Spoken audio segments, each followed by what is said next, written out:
Please give us your hypo or hypothesis about when the mark of the beast will be. So I made a video, which is this one right here, which says Yahushua, which I now say Yeshua, will reign on earth in 2032. Based off a timeline of biblical events, prophecy, everything is biblical. Add it up, you'll see it in that video. That's what this video is based off of, according to the mark of the beast. Let's get into that. Okay, so boom. Daniel 9:24 says, 70 weeks are determined upon thy people and upon thy holy city to finish the transgression and to make an end of sins, and to make reconciliation for iniquity, and to bring in everlasting righteousness, and to seal up the vision and prophecy, and to anoint the most holy. So there has to be a full 70-week prophecy to be fulfilled. Now these weeks are actually weeks of years, meaning 1 week is 7 days, but each day would represent 1 year. So 7 years is 1 week of years.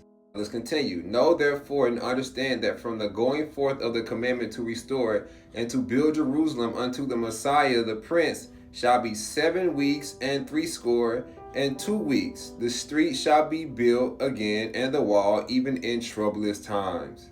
Now this is talking about when Jerusalem was being rebuilt in the books of Ezra and Nehemiah.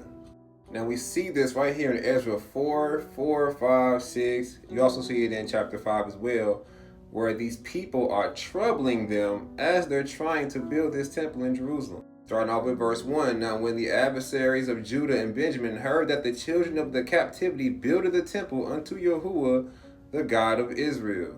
Now as I said, that would have been taking place around 455 BC. So we'll just keep 455 BC right here. I said, from the going forth that commandment to do that until the Messiah the Prince shall be 7 weeks and 62 weeks. Now if you do 7 times 7, which is 7 weeks, you get 49. Then you have 60 times 7, which is 469 when you add all of it together. Then you add the other 2 weeks after that, that is 483 years in total. You have 7 weeks, then 60 weeks, which is 60 plus the 7. Then you have 2 more weeks, which is 69 weeks, which equals 483 exactly. Now remember, 70 weeks complete all of this, making an end of sins, meaning no more sin, no more transgression, reconciliation for iniquity. All that ends when the 70 weeks are complete. Now, all the math comes in when you do all those weeks, 69 weeks, you get 483 years. 483 years after 455 BC lands us at exactly 28 AD, which would be the 15th year of the reign of Tiberius Caesar, which would be the year that Hamashiach turned 30 and began his ministry, which he had for 3 years and a half. Now go back to Daniel 9, it says, and he shall confirm the covenant with many for 1 week. And in the midst of the week, he shall cause the sacrifice and the oblation to cease. And for the overspreading of abominations, he shall make it desolate, even until the consummation, and that determined shall be poured upon the desolate. So it was 62 weeks, meaning there's only 8 days left until the 70-week prophecy is fulfilled, or 8 more weeks. He got cut off in the midst of that week, which is 3.5. Now 3.5 years is 42 months. So his ministry lasted for 42 months, but then remember, his ministry lasted for 42 months. We know this because as soon as he was risen from the dead, he stayed another 40 days, and then he left to go be at the right hand of the Father. And when he comes back, he's coming back in a cloud the same way he left. So he did 3.5 years, which would equal up to 486.5. Now he still has 3.5 more years to make 490, which equals 7 times 70, or 70 weeks being complete. Now the Gentiles are supposed to tread the holy city under their foot 42 months and prophesy in sackcloth for a prophecy of 1,203 score days. Now, if you see the video that this comment was attached to, you will see that 1,203 score days, or 60 days, divided by 42 months equals 30 days per month. You do 30 times 12, that equals 360 days completely. So you got to do 360 times 3.5, and that's was 42 months, which is 1,203 score days. Now, this is not the time where he's going to come back. This is the time before he comes back, and I'll tell you why. The two witnesses, who I believe is Moses and Elijah, but also allegorically would be the northern and southern kingdom of Israel, are going to have prophecy and powers to shut up rain and smite the earth with plagues and all these things. Meaning, wherever the Israelites is at, it's the second Exodus, essentially. When we keep the commandments, we're in Goshen. We're not getting hit by the hail, the frogs. The locusts won't affect us. We'll be good. But the plagues are going to be on all the other nations of people and the unbelievers. Then the two witnesses are unalive for 3 days.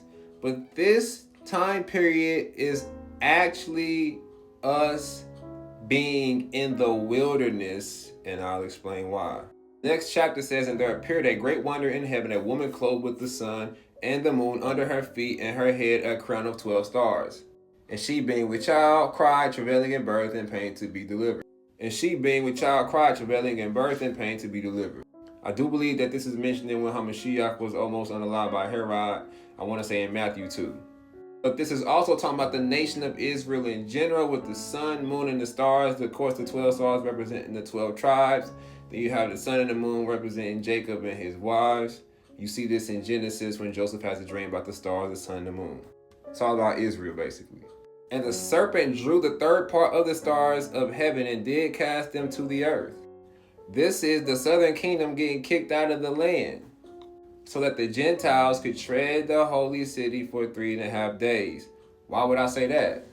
Because it says, and the woman fled into the wilderness, where she had a place prepared of Elohim, that they should feed her 1,203 score days, or 42 months. Now it says in Revelations we'll be in the wilderness, but it also says that in Ezekiel 20 and 35, and I will bring you into the wilderness of the people, and there I will plead with you face to face, like as I pleaded with your fathers in the wilderness of the land of Egypt, so will I plead with you, saith Adonai Yahuwah. Then he's going to purge out the rebels, just like the rebels was purged out in the wilderness the first time with Moses and them. And whoever makes it past that wilderness endure to the end, and they're going to be saved and enter into the land. Now remember, 3.5 years has to be complete.